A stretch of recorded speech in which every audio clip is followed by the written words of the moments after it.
చంద్రబాబు గారు ప్రభుత్వానికి అలవాట్లేని వ్యవహారం చెబితే అట్లా మీరు అయ్యే పని కాదు.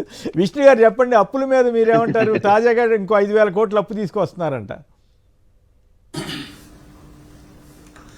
సార్, అప్పుల మీద ఈ ప్రభుత్వం 2 నాలుగుల ధోరణితో ఉన్నటువంటి లీడర్లందరికీ కూడా 2 అనేది ఒక సామెత, కానీ 2 కాదు 3 4 ఉన్నాయి వీళ్ళందరికీ కూడా. ఏ సందర్భంలో ఎక్కడ ఎలా మాట్లాడతారో తెలియదు. వైఎస్ఆర్ కాంగ్రెస్ పార్టీ ప్రభుత్వం ఉన్నప్పుడు అప్పులు రాష్ట్రం అయిపోయింది, అప్పులు ఊబిలో కూరుకుపోయింది రాష్ట్రం ఇదని చెప్పి నానా గందరగోళం చేశారు. పురంధరేశ్వర్ గారు కానీ, పవన్ కళ్యాణ్ కానీ, చంద్రబాబు నాయుడు గారు.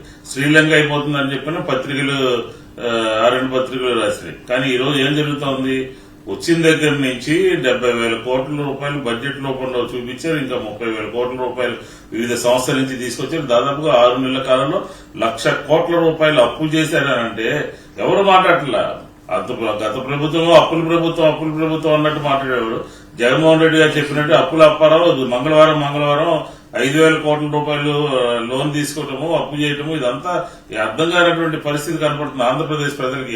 ఏం మాట్లాడతారో, ఎవరితో చెప్పుకుంటారో కూడా తెలియనటువంటి పరిస్థితి. ప్రతి మంగళవారం అప్పు చేయటమే, ప్రతి మంగళవారం కూడా అప్పు చేసి దేనికి ఖర్చు పెడుతున్నారు అని చెప్పి ఆంధ్రప్రదేశ్ ప్రజలకి చెప్పినటువంటి పరిస్థితి లేదు. 72,000 కోట్ల రూపాయలు ఒక్క సంక్షేమ కార్యక్రమం అమలు జరగట్లేదు. పెన్షన్లు తప్ప ఇంకా ఏది కూడా లేదు.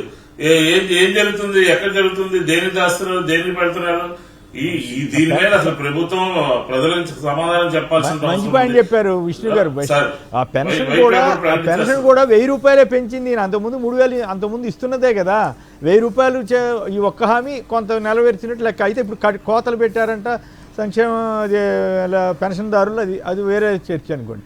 బట్ 1,000 రూపాయలు పెంచి మొత్తం అప్పులన్నీ ఏం చేశారన్న దానికి కూడా సమాధానం చెబితే బాగానే ఉంటుంది.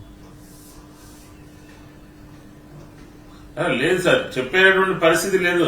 ఈ రోజు ఒక రాష్ట్రం 175 నియోజకవర్గాలు, ఒక పక్క ఒకే ఒక నియోజకవర్గం అమరావతి నియోజకవర్గం, తాడికొండ నియోజకవర్గం, అక్కడ మాత్రమే మొత్తం కేంద్రీకరించుకుని, అక్కడ మాత్రమే దృష్టి పెట్టి, అక్కడ మాత్రమే పరిపాలన చేసి ఆ రోజు అదే భజన చేస్తూ ఉంటే ఆంధ్రప్రదేశ్ ప్రజలకు అర్థం కదా.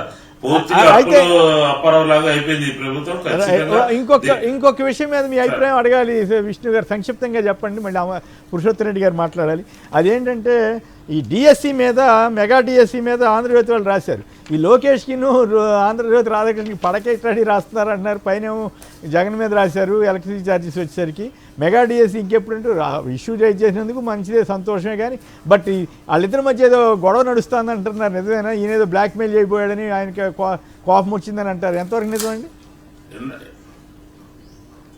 విష్ణు గారు? మీ ఉపాధిగతులు చెప్పారు కదా సార్, చంద్రబాబుతో బాగున్నాడు, లోకేష్ తోనేమో ఆర్టికల్స్ అన్ని వస్తున్నాయి ఆయన డిపార్ట్మెంట్ మీద.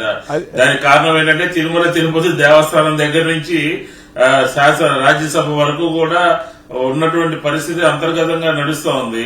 ఖచ్చితంగా ఇది ఒకరి గురించి మంచిగా, ఒకరి గురించి చెడ్డగా రాస్తున్నారు అని అంటే అది క్లియర్ గా పైనుంచి కింద దాకా కనపడతా ఉంది. విభేదాలు ఉన్నట్టుగానే తెలుస్తోంది. అంతే తప్ప రాజ్యసభలో ఆంధ్రజ్యోతి కథనాలు రాసినటువంటి వ్యక్తికి రాజ్యసభకి పట్టుబట్టి ఇప్పించడం ద్వారా రాధాకృష్ణ గారి అభిప్రాయాన్ని, రాధాకృష్ణ గారి పత్రికలో వచ్చినటువంటి వార్తల్ని తోసిపుచ్చి రాజ్యసభ ఇచ్చారు అని అంటే దాన్ని బట్టి అర్థమవుతుంది. అది లెక్క చేయకూడదు, లెక్కలోకి తీసుకోకూడదు, లెక్క చేయకూడదు. అలాగే తిరుమల తిరుపతి దేవస్థానం మీద రాధాకృష్ణ గారి అభిప్రాయాన్ని పక్కన పెట్టేసి అక్కడ చైర్మన్ ని నియమించుకున్నారు అంటే దాన్ని బట్టి అర్థం. కాబట్టి ఒక పత్రికలో ఒక వార్త ఎందుకు వచ్చిందంటే దాన్ని బట్టి క్లియర్ గా మనం అనాలిసిస్ చేసుకోవచ్చు.